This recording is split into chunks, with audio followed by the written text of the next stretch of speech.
Welcome to Deckman Productions and welcome to Conrail. This video is a viewer request. And I'm so glad the viewers are getting involved and wanting to learn more about Conrail. And I'm glad you guys are so supportive of the channel and asking questions. So the viewer's request was this. Was there a specific reason why Conrail had gray covered hopper cars or brown covered hopper cars? Or did they just randomly paint these different colors for no reason? No, there were specific reasons why this was gray and this was brown. If you want to find out why, stay tuned to this video. Thanks again for the viewer request. Always love seeing viewers getting involved, asking questions. And I figured I'd make a video about it because instead of answering his question in a comment, I'll make a video about it. I'm sure other people would want to learn the reason why too. I did make a video a while back.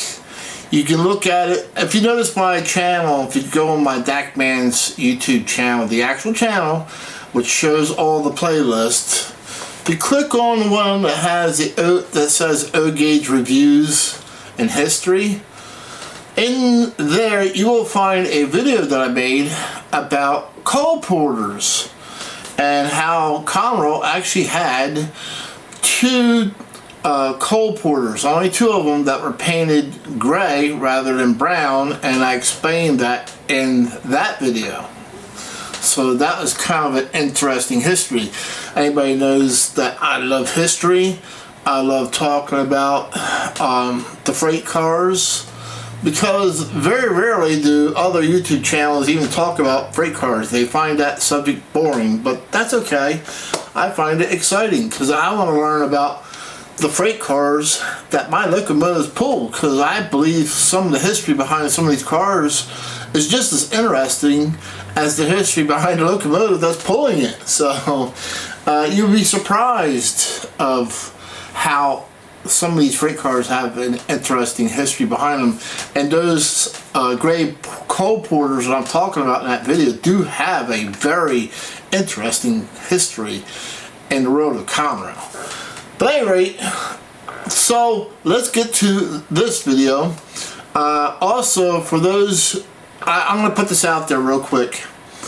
If you're interested in learning about grain hoppers in general, see, in the world of O-Gauge, I noticed that hopper cars are usually just, sometimes are mainly generic. And in the real world of railroading, they are not generic hopper cars at all.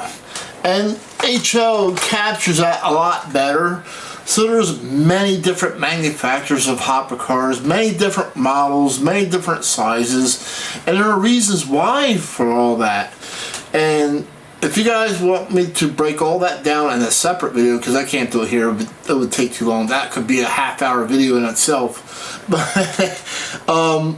yeah, if you guys want to learn about the different manufacturers and models and the reason why there's different sizes and of hopper cars and weight classes, let me know. Put a comment and I'll make a video on that. But in the meantime, let's go ahead and get these two different colored hoppers out there. I got these and two center flows I'm going to put out there that are also two different colors, brown and gray. And we'll talk about, why did Conrail even do this? Was there a reason? Yeah, let's go.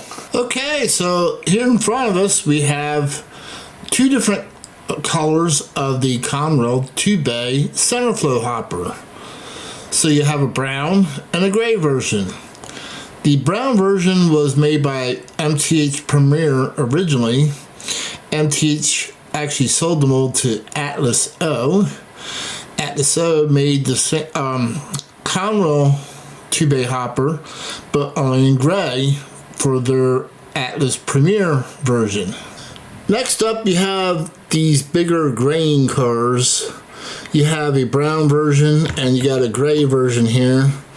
Again, very prototypical. And so the gray version is made by Lionel. That is true scale. And the brown version is actually made by Atlas O Master Series. So Conrail really did have a brown 2-bay covered hopper and a gray 2-bay covered hopper, as well as a brown grain hopper and a gray grain hopper. Alright, so let's get into why there was two different colors of hopper cars and what the meaning was. So when Conrail was formed in 1976 from multiple bankrupt northeastern railroads, including the Penn Central, Reading Company, and Erie Lackawanna, it inherited a wide variety of equipment. As far as the Penn Central, many of the Conrail brown hopper cars, especially in the early years, were originally from Penn Central. These cars simply had the Conrail name patched over the original lettering. Penn Central itself had inherited brown cars from the Pennsylvania Railroad. Other predecessor roads also contributed to the variety of colors of Conrail's early fleet. For years, Conrail trains were known for their eccentric mix of paint schemes. As Conrail became more profitable, it began repainting and modernizing its fleet, leading to the gray hoppers seen later in its history. Conrail eventually standardized on gray for many of its covered hoppers, particularly those used for carrying lighter colored mineral or chemical commodities like cement. Many of these cars were repainted in the Conrail quality scheme, which included a light gray body color. Some gray hoppers were rebuilds of older cars, such as former Penn Central and Pennsylvania Railroad models that received a new coat of gray paint during their refurbishment.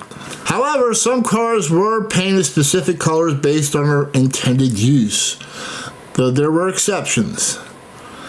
Brown was for general use. Historically and often on early Conrail cars, a freight car brown color was used for general purpose hoppers. The gray color was for sensitive materials. Lighter colors like gray were frequently used for covered hoppers carrying light colored powdery products such as cement or chemicals. The lighter paint made it easier to spot rust or contamination that could spoil the cargo. Finally, environmental factors also contributed to the different appearances. The constant wear and tear of service, sun bleaching, and spilled cargo altered the paint over time, some causing colors to look more faded than others. Speaking of weather-beaten and patched, Stu, I know you watch my videos from time to time. I have a new challenge for you here. You've made Conrail cars, you made Conrail patched cars, but you need to take it one more step. How about you create a Conrail patched weather-beaten car? I think that would be cool because I don't think anybody's done that yet. But, you know, I'll throw up a couple photos here. I almost forgot. I actually had two different colors of the PS2 style covered hopper. A gray and a brown, as you see here. And these would be more commonly used for cement. But at any rate, these are both Lionel and they're both scale. So there you guys go. There's your answer.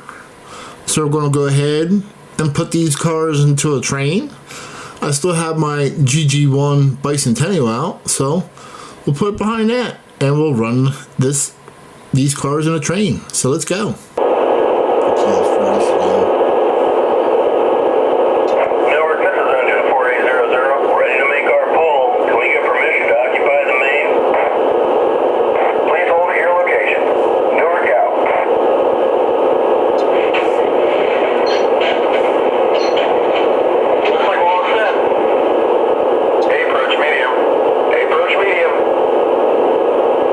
If they're going to hold us here, do we have time to run across the street and get some hoagies?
breakaway, so gotta go back and get it. MTH card before we blame YML.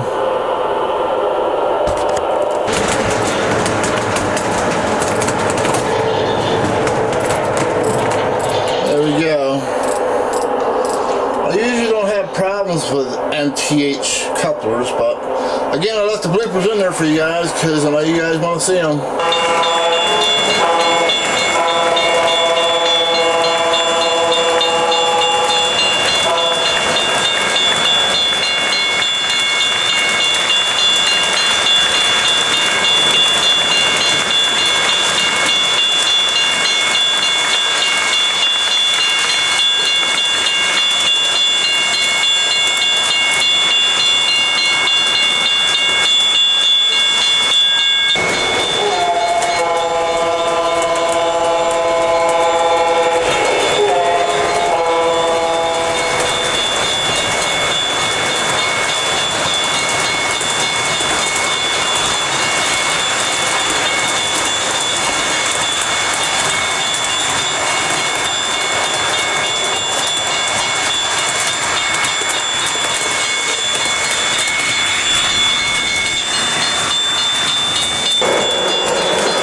Okay, thank you for watching another DACman Productions video. We'll catch you in the next train show. Next event, we'll catch you trackside. Goodbye.